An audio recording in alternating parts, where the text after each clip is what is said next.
Most people believe their problem is a lack of discipline. Some think it's motivation. Others think it's clarity. They are all wrong. The real problem is this: they are building their lives around goals in a world that rewards position. Goals feel productive. Goals feel responsible. Goals make you feel like you're moving forward, even when nothing is changing. That is why goals are so attractive. They reduce anxiety without increasing power. A goal tells the mind, relax. One day things will be different, and that sentence quietly destroys urgency. This is why so many people stay busy but never become dangerous. They are always preparing, always planning, always setting targets, yet they never control the terrain they're standing on. Machiavelli understood something brutal that modern self-help refuses to admit. The world does not reward intention. It rewards advantage. The world is chaotic, unpredictable, unfair, violent in its randomness. Machiavelli called it fortuna. And fortuna does not care about your 5-year plan. If your identity is built around goals, chaos will crush you, because goals require stability, timelines, predictability. But chaos respects only one thing: position. Power does not ask, what do you want to achieve? Power asks, where are you standing when chaos hits? This is the difference between a dreamer and a strategist. A dreamer sets goals. A strategist positions himself. Goals are wishes dressed as discipline. They look serious. They sound mature, but they keep you dependent on a future that may never arrive. Positioning, on the other hand, creates inevitability. When you are positioned correctly, results don't need motivation. They happen as a byproduct. This is why powerful people rarely speak about what they want. They speak very little and move very precisely. They do not chase outcomes. They place themselves where outcomes have no choice but to come to them. Most people misunderstand silence. They think silence means weakness, fear, or uncertainty. In reality, silence is pressure containment. When you announce a goal, you leak energy. You receive a dopamine reward before you've earned anything. Your hunger fades. Your edge softens. Worse, you alert the environment. People interfere. People project. People resist. Power learns early. Ambition spoken aloud invites opposition. This is why the Machiavellian method replaces goals with a secret agenda, not a vision board, not a public declaration, a private system of positioning, leverage, and adaptability. Instead of asking, what do I want? You begin asking, what increases my leverage today? Leverage over people, leverage over time, leverage over information, leverage over systems. None of these require motivation. They require awareness and discipline. And discipline, as you will learn, is not about habits. It is about identity. The disciplined individual does not wait to feel ready. They act because not acting feels like a violation of self. They do not love themselves with comfort. They fear the version of themselves that settles. That fear becomes internal authority. This book is not here to inspire you. It is here to rewire how you see success, effort, and power. In the chapters ahead, you will see why goals create fragility, positioning creates strength, silence preserves ambition, chaos rewards adaptability, leverage defeats hard work, and identity outlives motivation. This is not a system for everyone. If you need reassurance, you won't find it here. If you want applause, this path offers none. But if you sense that something about traditional success advice has always felt incomplete, if you've noticed that the loudest people are rarely the most powerful, if you're ready to stop chasing the future and start controlling the present, then this book will not comfort you. It will equip you. And if this way of thinking already feels uncomfortable, if it feels sharp, cold, and unsettling, that is a sign you're listening correctly. Stay with this book. Not casually, not passively. Stay as someone who understands that power is not achieved. It is occupied. Chapter 1. Goals are painkillers, not power. Most people cling to goals because goals soften reality. A goal allows the mind to escape the discomfort of the present by relocating identity into the future. It whispers, not yet, but soon. And that whisper is enough to quiet the pressure that forces real change. This is why goals feel responsible. This is why goals feel mature. And this is why goals quietly keep people weak. A goal is not power. The goal is a painkiller. It numbs the awareness that you are not yet positioned to win. The moment someone sets a goal, something dangerous happens internally. Urgency dissolves. The mind rewards itself for planning instead of executing. Dopamine is released not for progress, but for intention. The body relaxes. The hunger fades. This is why people announce goals publicly. They are not sharing discipline. They are harvesting validation. They are borrowing the emotional reward of success without paying the price of transformation.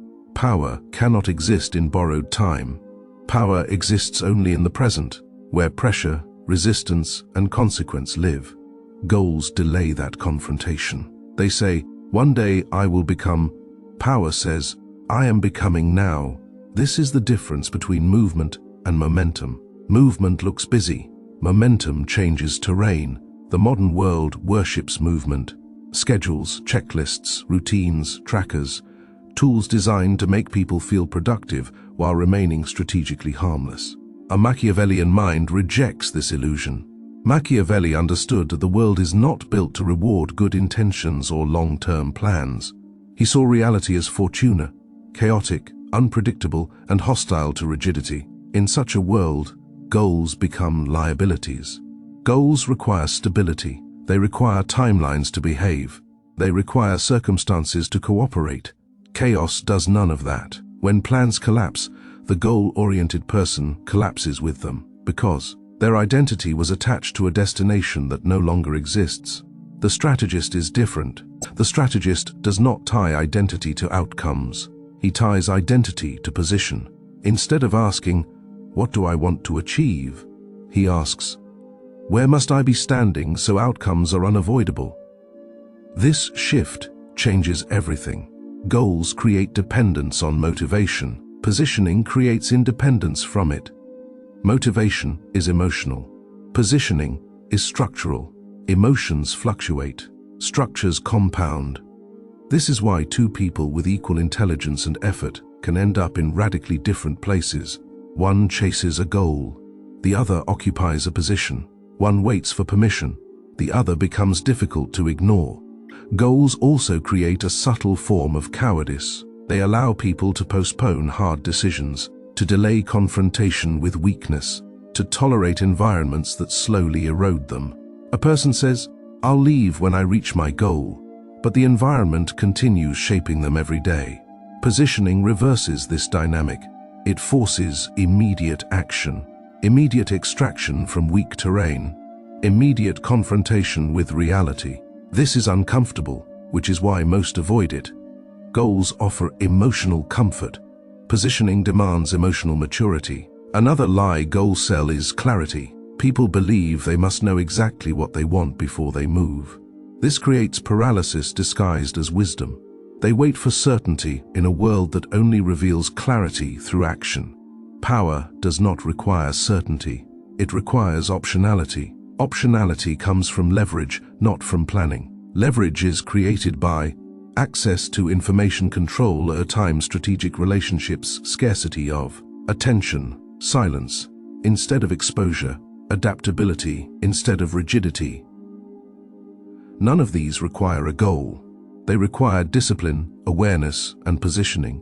This is why silence is inseparable from power. The moment you speak about your ambition, you reduce its force. You invite resistance. You leak pressure. You alert competitors, sometimes without realizing who they are. Silence protects ambition. Silence allows movement without friction. Silence keeps hunger intact. A Machiavellian understands that the loudest man in the room is usually the weakest. He must announce himself because his position cannot speak for him. Power does not explain itself. It reveals itself through consequence. This chapter is not arguing against ambition. It is arguing against fantasy. Goals are fantasies when they replace leverage. Dreams are fantasies when they replace position. The disciplined mind abandons fantasy early. It does not ask to feel good. It asks to be effective. It does not chase the future. It controls the present. This is why self-love, when misunderstood, becomes dangerous. Self-love without standards produces comfort. Comfort produces complacency. Complacency produces irrelevance. The strategist fears this more than failure. He does not nurture weakness, he contains it. He does not negotiate with comfort, he disciplines it. Fear, in this context, is not anxiety. It is an internal authority. It is the refusal to tolerate a weaker version of oneself. Goals say, someday. The position says, now. When goals disappear, something uncomfortable is revealed, reality. And reality does not care about intentions. It responds only to force, leverage, and placement. This chapter is the first dismantling, the removal of the painkiller. What remains will either be emptiness or power, and only one of those can survive chaos. Chapter 2. The world is chaos. Fortuna always wins. Most people secretly believe the world is stable. They believe that if they plan carefully enough, behave responsibly enough, and wait patiently enough, life will reward them in an orderly sequence. This belief is comforting. It suggests that the world operates like a spreadsheet, predictable inputs, predictable outputs. Machiavelli knew this was a lie. He called the real nature of the world fortuna, chaos, randomness, sudden, reversals, and events that do not ask for permission before they arrive. Fortuna does not move slowly. It strikes without warning. It reshapes lives in a single moment, and it shows no respect for plans. This is why goal-centered people suffer the most when life disrupts them. Their identity is built on timelines, milestones, and imagined futures. When those futures collapse, they don't just lose progress, they lose meaning. Because their sense of self was attached to an outcome that no longer exists. Chaos exposes fragility. A rigid plan is not strength. It is an invitation for fortuna to destroy you. This is why Machiavelli warned rulers not to rely on ideal conditions.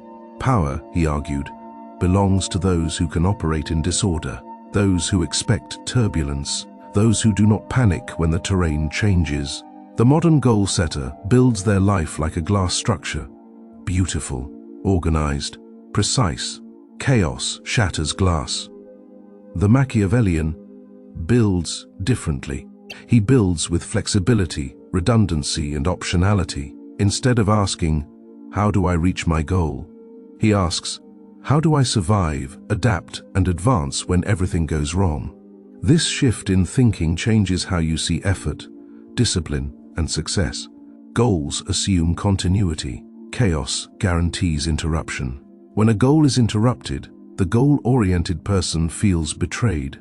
They experience confusion, anger, and self-doubt. They ask, why is this happening to me? The strategist asks a different question, how do I use this? This is the core difference between collapse and conversion. Chaos does not defeat everyone. It selects. It removes those who depend on stability and elevates those who thrive in uncertainty. This is why some people emerge stronger after setbacks while others disintegrate. The difference is not resilience. It is identity architecture.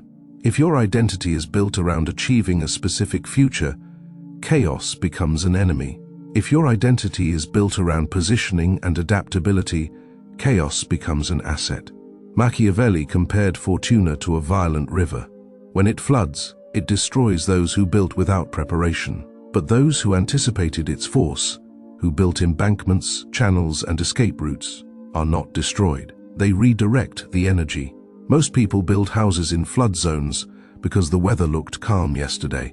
They confuse temporary calm with permanent order. Goals reinforce this illusion. They encourage people to assume that tomorrow will resemble today, just slightly better. They encourage linear thinking in a non-linear world. Power does not think linearly. Power thinks in ranges, probabilities, and positions. This is why rigid discipline fails in chaotic environments. Discipline that relies on routine collapses when routine is broken. Discipline that relies on motivation disappears when morale drops. But discipline rooted in identity survives disruption, because identity does not require conditions. A Machiavellian does not aim to control events. He aims to control response. He expects loss. He expects resistance. He expects unpredictability. And because of that expectation, he is rarely surprised. Chaos terrifies those who believe they deserve outcomes. Chaos empowers those who believe only in advantage. This is why strong identities survive when plans fail. They are not offended by reality. They are prepared for it. They do not ask, "Is this fair?" They ask, "Is this usable?" Chaos reveals another uncomfortable truth. Merit alone is meaningless without position. Hard-working people fail every day because effort without leverage is fragile. Chaos does not reward effort. It rewards alignment. Those who depend on effort must constantly push uphill. When chaos shifts the terrain, they slide backward instantly. Those who depend on position move with gravity. This is why Machiavelli advised leaders to be foxes as well as lions, adaptable, alert, responsive. Strength without flexibility is suicide in chaotic systems. Goals make you predictable. Predictability makes you exploitable. Chaos feeds on predictability. A person with clear, announced goals becomes easy to read. Their reactions become obvious. Their priorities become transparent. Power avoids transparency. Power prefers ambiguity. Ambiguity confuses opponents. Confusion creates hesitation. Hesitation creates opportunity. This is why silence, positioning, and adaptability are inseparable from power. They are not personality traits. They are survival mechanisms in a chaotic world. The goal-oriented person waits for order. The strategist moves inside disorder. This chapter exists to remove another illusion, that stability is coming. It isn't. The world will remain volatile. Systems will continue to break. Certainty will remain temporary. Those who cling to goals will continue rebuilding shattered plans. Those who understand Fortuna will build something stronger than plans. They will build a position. And position does not collapse when chaos arrives. It feeds on it. Chapter 3, Positioning, where you stand decides everything. Most people believe success is something you chase. They imagine it as a destination somewhere in the future, reachable through enough effort, discipline, and persistence. This belief keeps them moving, but it keeps them moving blindly. Power does not chase. Power occupies. Positioning is the difference. Positioning is not about what you want. It is about where you are when opportunity appears, and whether the environment amplifies you or erodes you.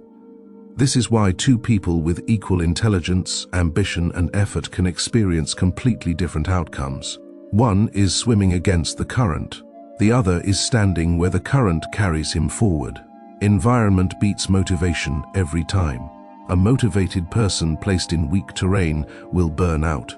An average person placed in strong terrain will compound. This is uncomfortable to accept because it destroys the fantasy of meritocracy. It suggests that effort alone is not enough, and it isn't. Power is geographic. Not just physical geography, but social geography, who you are around, economic geography, where money flows easily, digital geography, where attention concentrates, informational geography, who knows what and when positioning is about. Selecting terrain where your strengths are magnified and your weaknesses are protected. Goals ignore terrain. Positioning begins with it. This is why asking "what do I want?" is the wrong starting question. Desire is emotional. The position is structural. Desire changes with mood. Position compounds regardless of mood. A Machiavellian mind does not start with dreams. It starts with placement. Instead of asking, "What career do I want?" it asks, "Which environments reward the traits I already possess or can acquire quickly?" Instead of asking, "What business should I start?" it asks, "Where is leverage cheapest right now?" Instead of asking, "How do I get ahead?" it asks, "Where am I invisible and where am I unavoidable?" These questions feel cold because they remove ego from the equation. But power is cold. Positioning also explains why most people feel exhausted without progress. They are fighting the environment every day. They wake up motivated, but the terrain resists them. The culture discourages them. The incentives punish them. The systems ignore them. So they work harder. This only accelerates exhaustion. A strategist does the opposite. He changes terrain before he changes effort. He understands a simple law. Effort is expensive. Position is efficient. Once you are positioned correctly, effort produces disproportionate results. This is why powerful people are often accused of being lucky. Luck is what effort looks like when you don't see positioning. People see the outcome, not the placement. They don't see the rooms someone chose to enter, the relationships someone chose to maintain, the conversations someone chose to avoid, the silence someone chose to keep. Positioning also requires subtraction. Not every environment deserves your presence. Not every opportunity deserves your energy. The disciplined mind removes itself from places that drain leverage. This feels like a loss at first. But subtraction creates clarity. Every weak environment you exit strengthens your position elsewhere. This is why silence is part of positioning. When you speak too much, you reveal where you stand. When you explain yourself, you reduce mystery. When you announce intentions, you invite friction. Silence preserves optionality. Optionality is power. When you are not locked into a single goal, you can move freely. When you are not emotionally invested in one outcome, you can adapt quickly. Positioning creates this freedom. Goals trap you in a single path. Positioning keeps multiple doors open. This is why the strategist values access over achievement, access to people, access to information, access to distribution, access to decision makers. Access compounds faster than effort. Once access is secured, results follow naturally. This is also why visibility is not always desirable. Being seen in the wrong place weakens your position. Being known too early creates expectations. Expectations create pressure. Pressure narrows options. The strategist prefers controlled visibility, seen when necessary, invisible when advantageous. Positioning also changes how you interpret failure. When something does not work, the goal-oriented person feels defeated. They question their ability. They question their worth. The positioned individual asks a different question. What does this reveal about the terrain? Failure becomes data. Data improves positioning. This is why emotional detachment matters. Without it, you cannot read the environment accurately. You become reactive instead of strategic. Positioning demands patience, observation, and restraint. It demands the ability to wait without anxiety. This is why most people avoid it. Waiting without goals feels like drifting to them.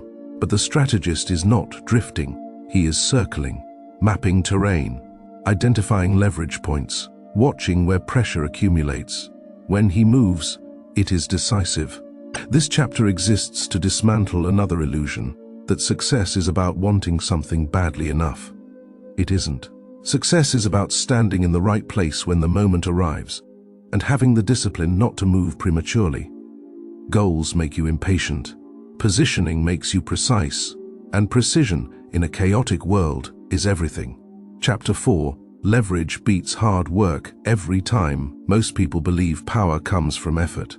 They believe that if they work harder, longer, louder, something will eventually break in their favor. This belief keeps them busy. It does not make them powerful. Hard work is respected. Leverage is feared. There is a reason history remembers strategists, not laborers. Empires were not built by the strongest backs, but by the sharpest leverage points. Hard work is linear. Leverage is exponential. When you rely on effort alone, your progress is limited by your energy, your time, your physical and emotional capacity. You wake up tired, push through resistance, collapse at night, and repeat the cycle. You are always involved, always exhausted, always replaceable. Leverage removes you from the center of effort. A man with leverage does not work harder, he positions forces to work for him. This is where most ambitious people fail. They mistake movement for momentum. They confuse exhaustion with effectiveness. They wear burnout like a badge of honor, believing suffering is proof of progress. It is not. Burnout is proof of poor leverage. Hard work without leverage is desperation disguised as discipline. Leverage operates on a different logic. It asks a colder question: where can one action multiply itself? Time is the first form of leverage. A man who trades hours for outcomes will always lose to a man who designs systems that operate without him. Time-based effort is fragile. It stops the moment you stop. Systems continue when you disappear. This is why powerful individuals value ownership over activity. They do not ask, "What should I do today?" They ask, "What can I build once that works repeatedly?" The second form of leverage is other people's time. This makes many uncomfortable because it exposes a truth people prefer to hide. Power has always been collective, not individual. A general does not fight alone. A king does not harvest alone. A strategist does not execute every detail. Trying to do everything yourself is not independence, it is inefficiency.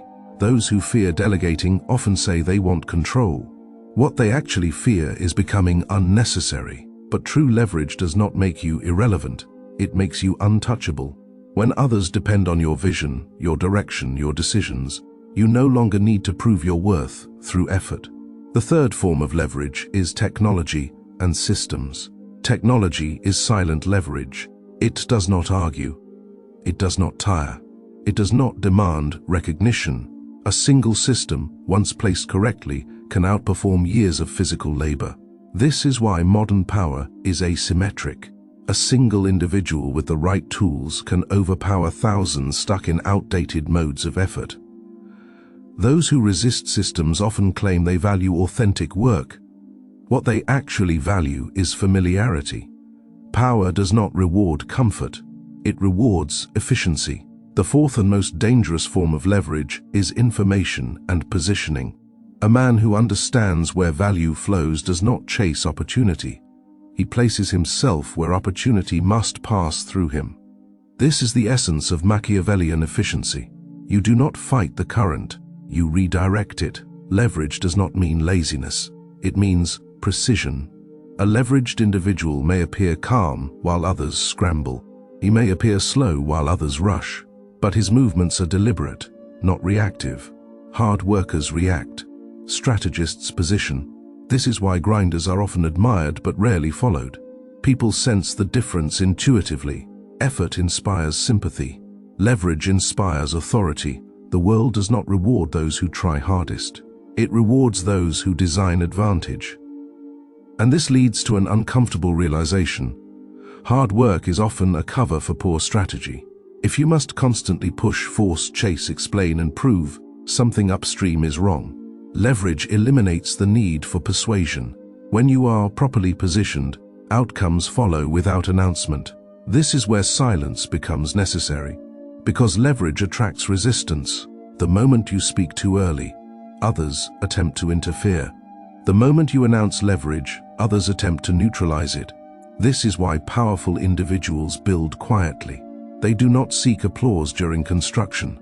They reveal outcomes, not intentions. Leverage thrives in secrecy, not because secrecy is evil, but because exposure invites friction. The more leverage you accumulate, the less you speak. Because explanation weakens mystery, and mystery protects advantage. This is the pivot point. Effort wants validation. Leverage demands silence. And once a man understands leverage, he realizes something critical. The loudest people are usually the least dangerous. The quiet ones are building something that does not require permission. Which leads us to the next necessity. If leverage must grow in darkness, then ambition must be silenced. And that is where the next chapter begins. Chapter 5. Silence your ambitions. Ambition is not dangerous. Announcing ambition is. Most people do not fail because they lack desire. They fail because they leak it. The moment ambition leaves the mind and enters the mouth, it loses its edge. This is one of the most uncomfortable truths of power psychology. The more you talk about what you plan to become, the less likely you are to become it. Why? Because the brain mistakes declarations for execution. When you announce a goal, your nervous system releases a small dose of satisfaction. Not because you achieved something, but because you signaled identity. You told the world who you intend to be. And the brain rewards identity signals faster than results. This is the dopamine illusion of progress. You feel movement without motion, momentum without mass. This is why people love talking about their goals. It feels productive. It feels brave. It feels like commitment. It is none of those things. It is emotional leakage. Ambition thrives on pressure. Speech releases pressure. Every word spoken too early reduces the hunger required to endure the process. And hunger is what builds leverage. There is another, darker reason to stay silent. The world resists declared ambition. Not because people hate you, but because ambition disrupts hierarchies. When you announce where you are going, you awaken insecurity in others. You invite comparison. You attract skepticism, envy, sabotage, and doubt. Sometimes subtle, sometimes disguised as concern, sometimes framed as advice, but always friction. Silence avoids unnecessary enemies.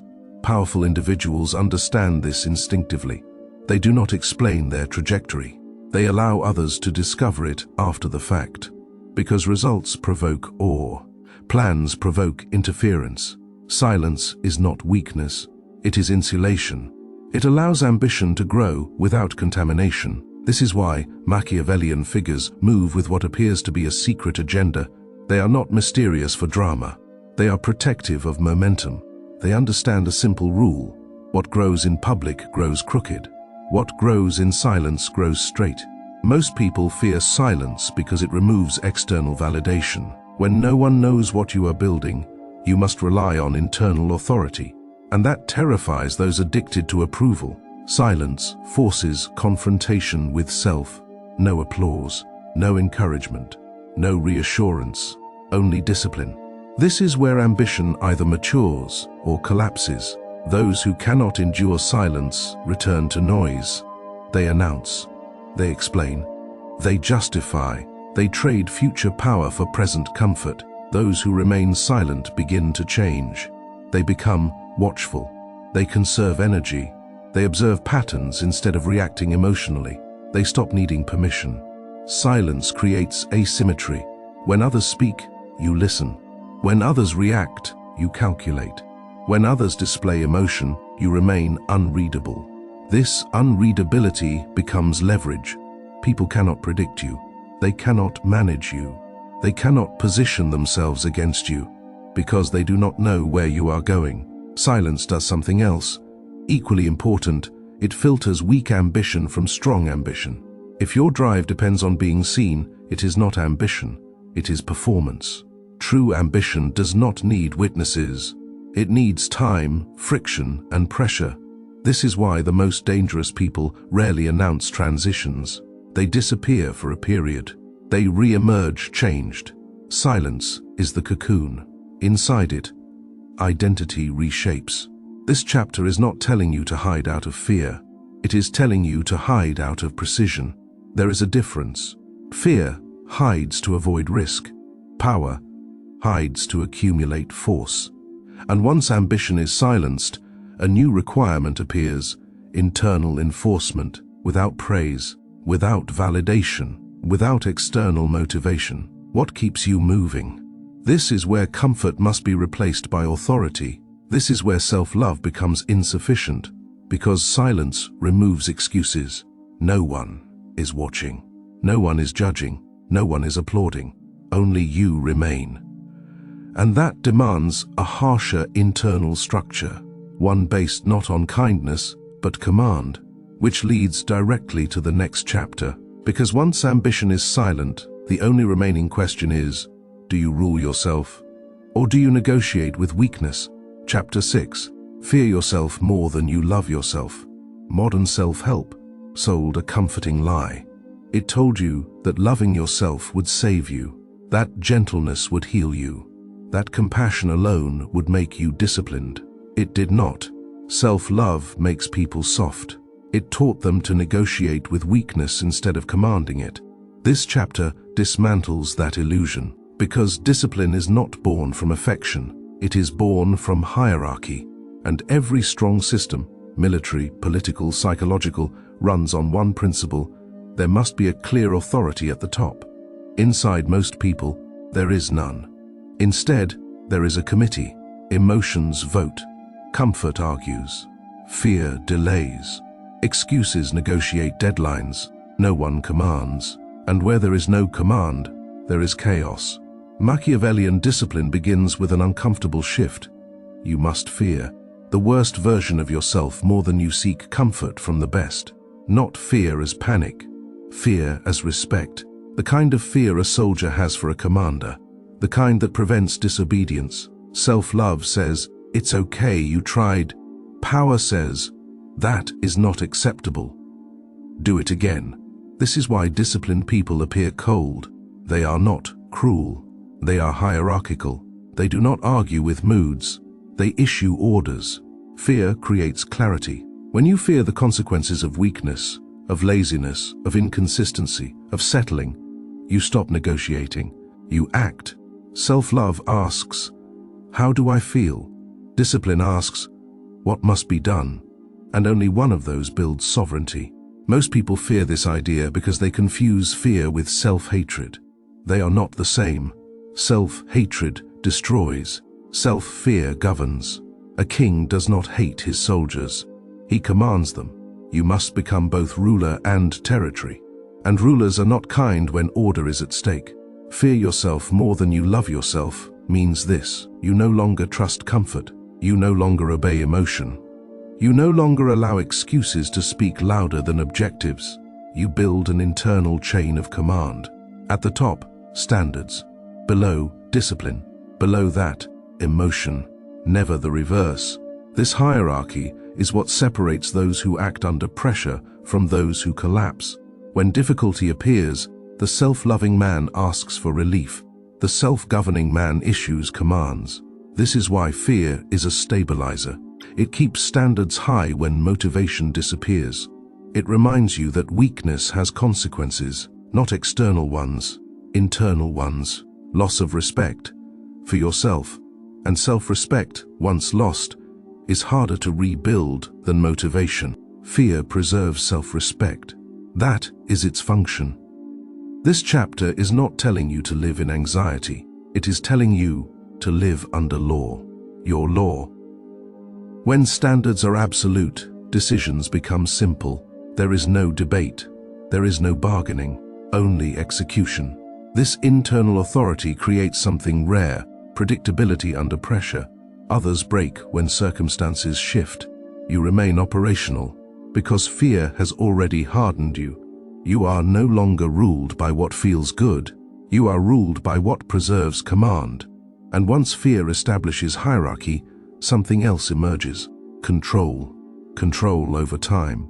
Control over attention. Control over reaction. Which leads directly to the next phase. Because discipline without adaptability becomes rigid, and rigidity breaks. The disciplined sovereign must not only command himself, he must move intelligently through changing terrain. Which brings us to the next chapter. Chapter 7. Adaptability is the ultimate strategy. Discipline without adaptability becomes a prison. Rigid men do not survive chaos. They shatter inside it. This is the final flaw of goal-based thinking. It creates straight lines in a world built on curves. Goals demand consistency. Reality demands adjustment. And the man who cannot adjust becomes predictable. Predictability is a weakness. Machiavelli understood this centuries ago. He did not praise strength alone. He praised flexibility, because power is not about force. It is about positioning yourself where force becomes unnecessary. Adaptability is the ability to read terrain faster than others. Not physical terrain, psychological, social, economics, emotional. Most people move according to plans. Strategists move according to conditions. Plans assume stability. Conditions assume chaos. And chaos always wins. This is why disciplined but rigid people fail. They cling to methods that no longer fit the environment. They protect routines instead of outcomes. They obey systems instead of reality. Adaptable individuals do the opposite. They are not loyal to methods. They are loyal to results. They do not ask, "What was the plan?" They ask, "What does this moment demand?" This mindset is uncomfortable for weak egos, because ego wants certainty. It wants identity. It wants to say, "This is who I am." Adaptability says something more dangerous. I will become whatever the terrain requires. This does not mean lack of principles. It means flexibility of execution. The goal-oriented man resists change because it feels like failure. The Machiavellian adapts because it feels like control. Adaptability turns setbacks into data. Instead of emotional reactions, you get recalibration. Instead of frustration, you get repositioning. Instead of collapsing, you get evolution. This is how power compounds quietly. Others burn energy forcing outcomes. You conserve energy by redirecting movement. Adaptability is patience weaponized. It allows you to wait without weakness, to pause without panic, to advance without announcing. This is why adaptable people appear calm under pressure. They are not calm because they feel safe. They are calm because they expect instability. Chaos does not surprise them. It confirms their worldview. This chapter completes a critical internal shift, from controlling outcomes to control response.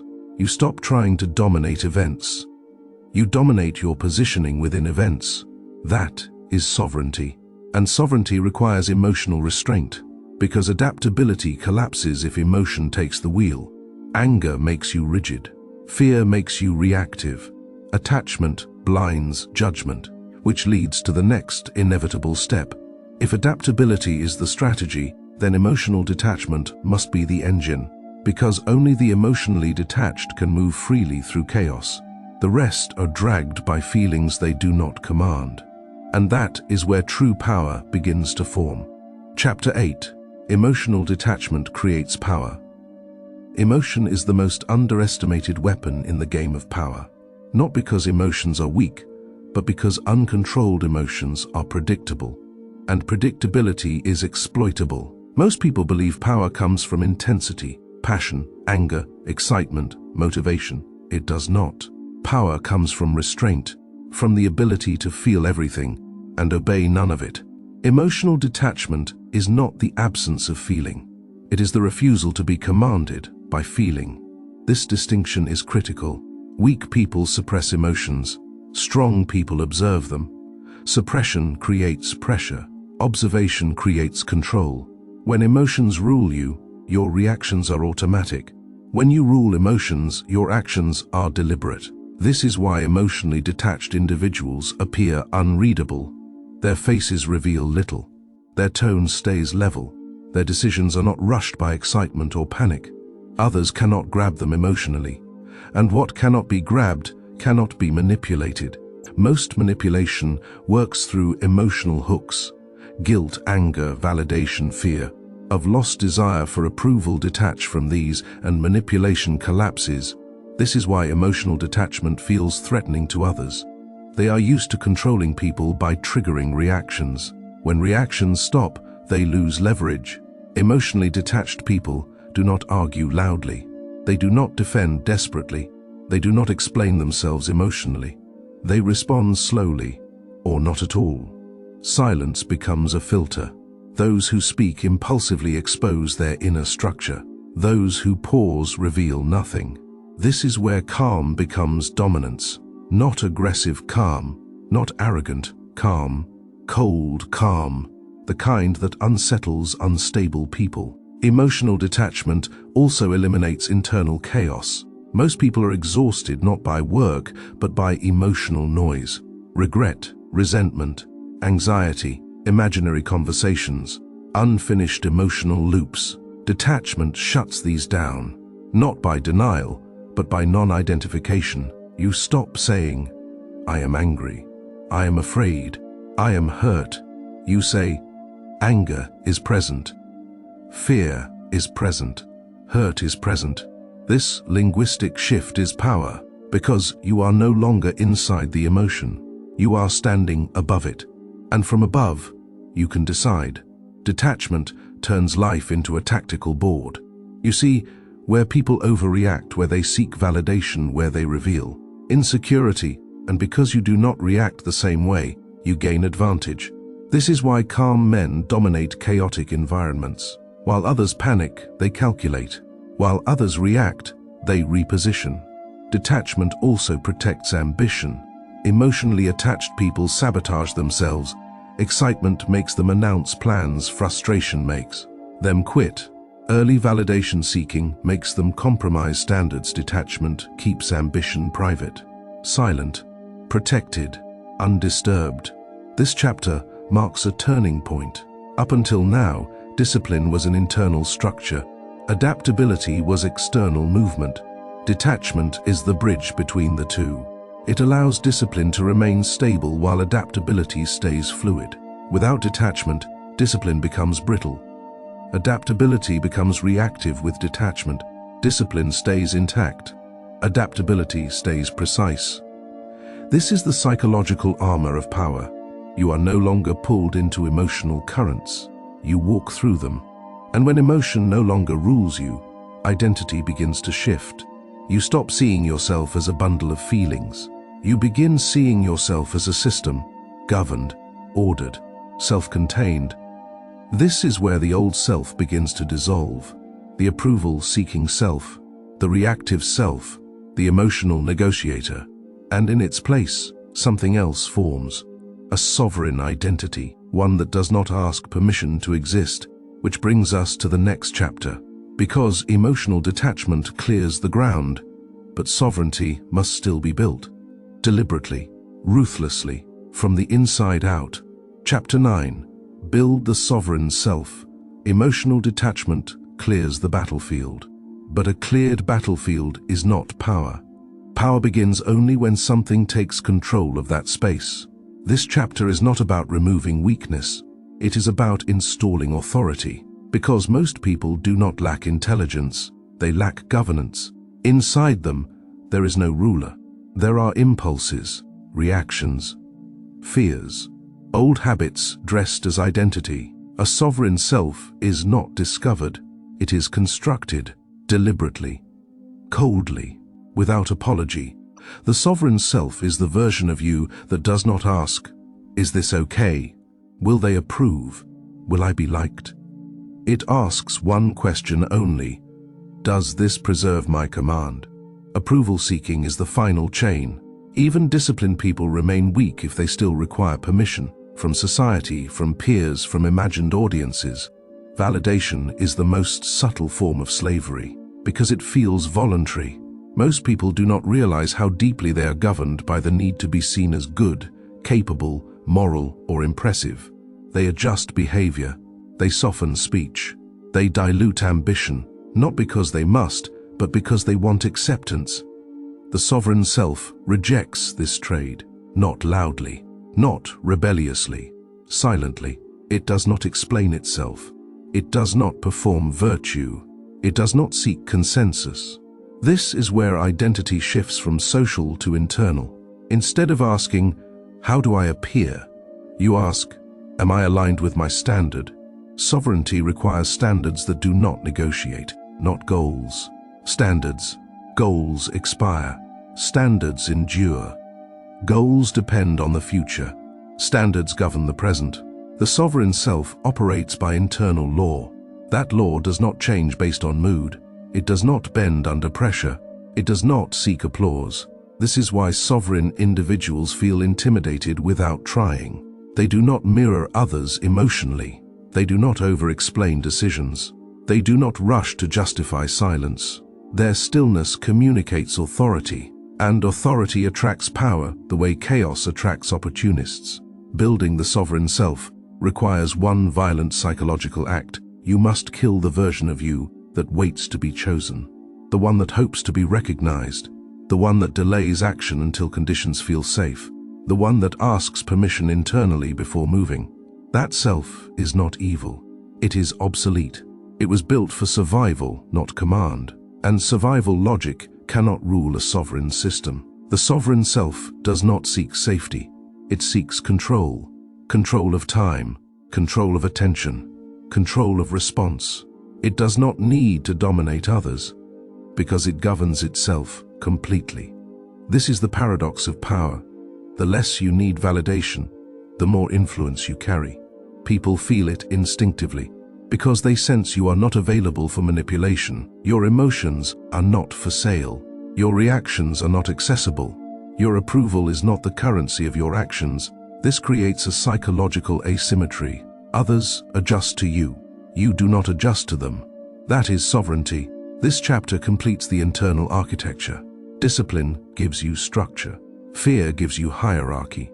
Adaptability gives you movement. Detachment gives you control. Sovereignty gives you permanence. You are no longer becoming something. You are operating as something. And once sovereignty is established, something remarkable happens. You no longer chase outcomes. Outcomes begin to organize themselves around you, which leads to the final transformation, because living without goals does not mean drifting. It means moving with force, directed, silent, unmanipulable. That is the final state, and that is where this book concludes. If you have stayed until this point, something inside you has already shifted, not loudly, not emotionally, quietly. That is how real change happens. You did not come here to feel motivated. You came here to become different. And the difference is never comfortable. This book was never about success. It was about sovereignty, about stripping away illusions that keep people busy but powerless, about removing the false comfort of goals, validation, and emotional permission. You were shown something dangerous, that the world is chaos. That stability is an illusion. That power does not belong to those who hope, but to those who position. You learned that discipline is not a habit, but an identity. That fear, when properly placed, creates order instead of anxiety. That adaptability is not weakness, it is intelligence in motion. You saw how emotions enslave the untrained mind, and how detachment frees it. And finally, you confronted the hardest truth, that the version of you seeking approval cannot coexist with the version capable of command. The man who can be manipulated is the man who needs permission. Permission to speak, permission to act, permission to want more. The sovereign needs none. Becoming unmanipulable does not mean becoming cold-hearted. It means becoming internally governed. Your reactions no longer belong to others. Your ambition no longer leaks into conversation. Your standards no longer negotiate with comfort. You move in silence. You build without witnesses. You adapt without panic. This is why power begins to orbit you. Not because you demand it, but because you no longer chase it. People feel the difference instinctively. They cannot read you easily. They cannot rush you emotionally. They cannot pull you into chaos. You are present, but unreachable. This is the final freedom, not freedom from rules, freedom from being ruled. And this freedom comes with a responsibility, because once you see clearly, you cannot return to blindness. You cannot pretend goals will save you. You cannot lie to yourself with comfort narratives. You cannot know what discipline truly costs. From this point forward, every excuse sounds hollow. Every delay feels intentional. Every compromise is visible. That awareness is not a burden. It is armor. And armor is heavy, but it keeps you standing when others fall. This audiobook did not promise happiness. It promised clarity. It did not offer reassurance. It offered commands. Now the question is not whether this changed you. The question is what you will do with the silence it created. Because silence is not emptiness. Silence is space. And space is where power grows. If this way of thinking resonates, if this calm, disciplined realism feels familiar rather than shocking, then you already know what comes next. You do not need reminders. You do not need motivation. You need alignment. This channel is not for everyone. It is for those who build quietly, think deeply, and move deliberately. If that is who you are becoming, then you already belong here. Stay.